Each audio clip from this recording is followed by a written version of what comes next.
Hi friends, welcome to our channel. இன்றைக்கி நம்ம homemade black and skin colour கோலமாவு எப்படி பண்ணுறதுன்னு பார்க்க போகிறோம். ரொம்பவே ஈஸி தான். கோலமாவு கூட நம்ம கொஞ்சமாக அடுப்பு கறி ஆட் பண்ணிக்கணும். இது ரெண்டுத்தையும் நல்லா கிரைண்ட் பண்ணி எடுத்துட்டோம்னா சூப்பரான பிளாக் கலர் ரெடி ஆகிடும். நீங்கள் அது வெயிலில் காய வச்சு யூஸ் பண்ணிக்கலாம். ரொம்ப அட்ராக்டிவாகவும் தெரியும். உங்களுக்கு டார்க்காக வேணுமா லைட்டாக வேணுமா அதுக்கேற்ற மாதிரி நீங்கள் அடுப்பு கறி ஆட் பண்ணி நல்லா கிரைண்ட் பண்ணி எடுத்துக்கோங்க. அடுத்து பார்த்திங்கன்னா ஸ்கின் கலர் ரொம்ப ஈஸி தான். கண்டிப்பாக நம்ம வீட்டில் சந்தனம் எல்லா வீட்லேயுமே இருக்கும். நீங்கள் எந்தளவுக்கு கோலமாவு வேணுமோ அந்தளவுக்கு பார்த்திங்கன்னா ஸ்கின் கலரும் நீங்கள் ஆட் பண்ணிக்கிங்க. சந்தனம் நல்லா தூள் பண்ணி அதில் ஆட் பண்ணிக்கோங்க. உங்களுக்கு லைட்டாக வேணுமா டார்க்காக வேணுமோ அதுக்கேற்ற மாதிரி நல்லா மிக்ஸ் பண்ணி விட்டுக்கோங்க. இதுவுமே நீங்கள் நல்லா வெயிலில் காய வச்சு எடுத்து வச்சு யூஸ் பண்ணிக்கலாம். ரொம்பவே சிம்பிள் தான் ரெண்டுமே பண்ணுறது.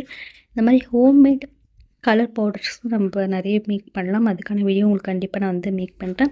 ஆனால் நம்ம பண்ணுற எல்லா கலருமே கண்டிப்பாக வெயிலில் காய வச்சு தான் நம்ம யூஸ் பண்ணணும். இதில் பார்த்திங்கன்னா சின்ன சின்ன துகள்கள் தான் நீங்கள் கையால் நசிக்கலாம். ஈஸியாகவே குயிக்காக நசிக்கிடும். ஓகே ஃப்ரெண்ட்ஸ், அடுத்த